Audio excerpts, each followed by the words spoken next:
Boom!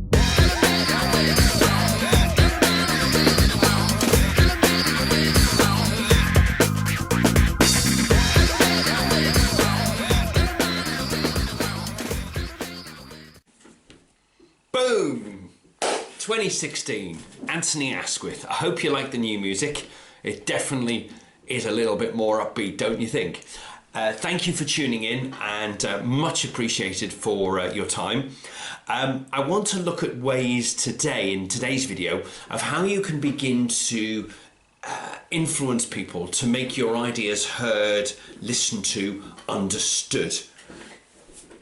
When you meet people, one of the things that's happening inside their heads is they are always forever listening.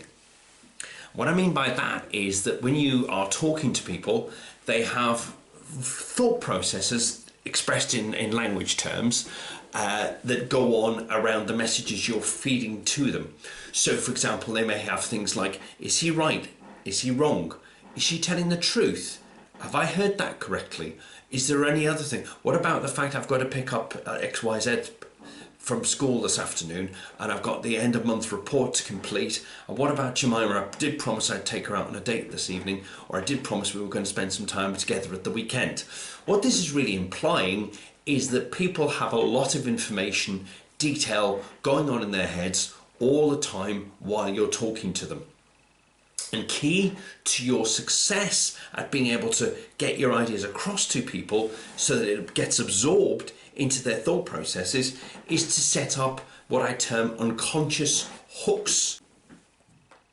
So what do I mean by unconscious hooks? Let me first explore with you what the conscious and unconscious minds actually are. The conscious mind tends to have anywhere between 6 and 7 items of information that are going on right now.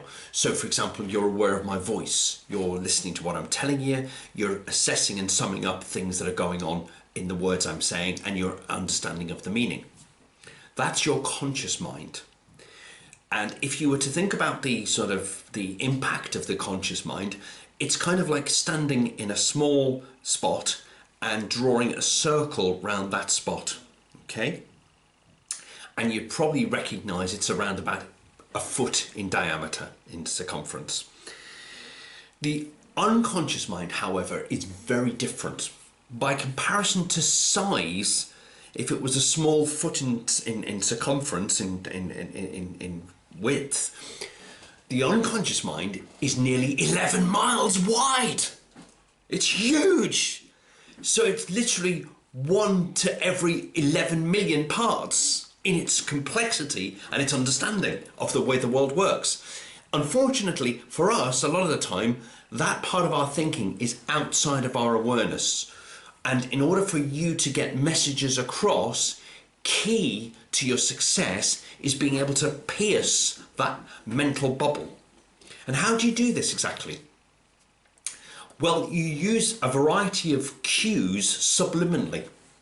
So, for example, the body language, you've noticed that I've been doing different things like piercing the bubble. The body language, vocal tone. We hear a lot more in what we are saying than the words represent. But words are powerful and interesting in their own right. Things like eye contact, the speed at which you speak, the rate at which you speak makes big differences to people's perceptions and how they hear the messages that you're giving them. So I wanted to just touch on a few little quick key tips to help you get your ideas, your messages across to people more readily when you're communicating with them. One of the first things to think about, and you just noticed there, the first thing to think about is how you can emphasize particular points. One of the greatest tools that you can use as you nod your head is a pen. And when you're talking to someone and you want to make a point to them, there's nothing better than the use of a pen. By just simply saying, look, this is a baton action to stop or can pay attention to me. When you use the word look, this also amplifies the point that you are about to say something they need to pay attention to. Okay? You can then emphasize the point even more by saying, look, the bottom line. Look, the bottom line of what I'm able to do, or what I can do to help you, is X and Y and Z. Look, the bottom line of what I can do to help you is X and Y and Z. Now this is said in a quite strong, more dominant style. Conversely, you might say, look, the bottom line of what I can do, that's a more friendly tone. Again, depending on who you're communicating to and who you're communicating with and the relationship you have will dictate how you want to provide information to them. Secondly, another really great tip that helps people get your message across strongly is to also make the point by saying something like this. You know, I can't emphasize enough the importance of what I'm telling you right now. What you're simply saying there by making direct eye contact, but more importantly, refining the information to these two areas here. Look, pay attention to these two spots here. Ignore everything else. This is subliminally me now telling you, just pay attention to this. The moment you tell someone, look, I can't make enough emphasis, I can't emphasize enough the importance of what I'm trying to say here, it cuts out all the periphery information, draws people's attention directly into what it is you're trying to explain or the message you're trying to put across. You can also do what we call an upsell to a person by simply just pouring forth what are the real benefits. What's the upside, or what's the upside to us working together? What's the real benefit, for example, of us working together, or me getting you to do X, Y, Z, or you looking after the kids at the weekend? So you're pouring forth, metaphorically, lots of ideas and benefits that are going to help them. This is really key for them to pay attention. As I said earlier, most people are in their worlds thinking about what it is that you're asking them to do, how it is they're going to be affected by it, who else is going to be involved, what else they need to do after this meeting. These are the kinds of things that can sometimes get in the way of communication. And people are always already listening. Sometimes they just don't hear the messages unless you give them cues, signals for them to get that information across. But let's cut right to the point. You notice that one? Let's cut right to the point. Why does this all matter? Again, go back to the beginning.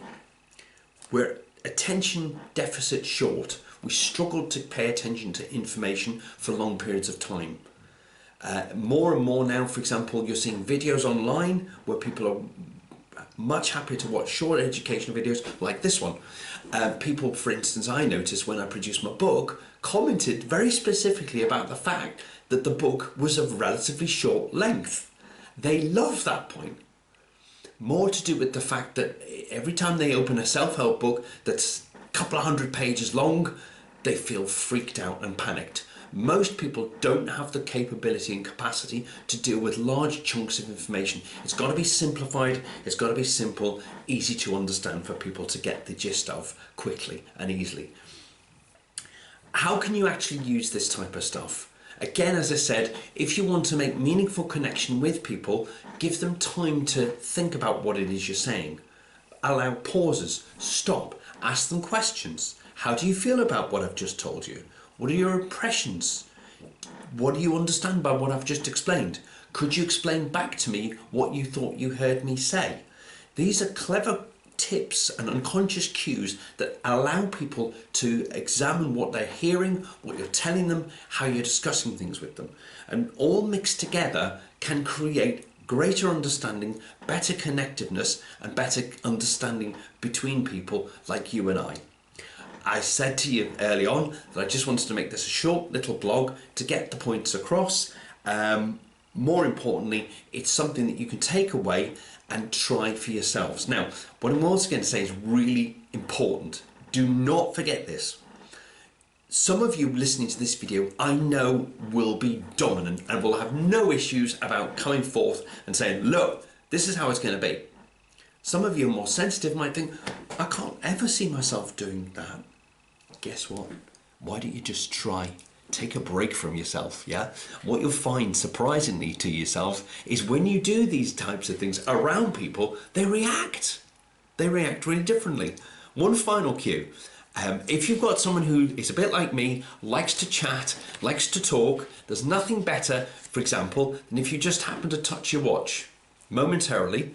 Even better, pick up your car keys, or when you're just getting towards an end of a conversation, just to pick up the papers, tap them on the desk like this, and just say to them, right, well, I think that just about sums up what we needed to talk about today. And if you'd be kind enough to just, send me information and a report of what you would like to talk about, we can get on with details at another time. So, thank you very much. These are just some general tips, some cues, some ideas which you can use effectively. Try them over the next few days. If you have any questions, please do feel free, by all means, to email me and ask me any questions or any thoughts or any tips based upon your own wiring. Thanks very much. Over and out.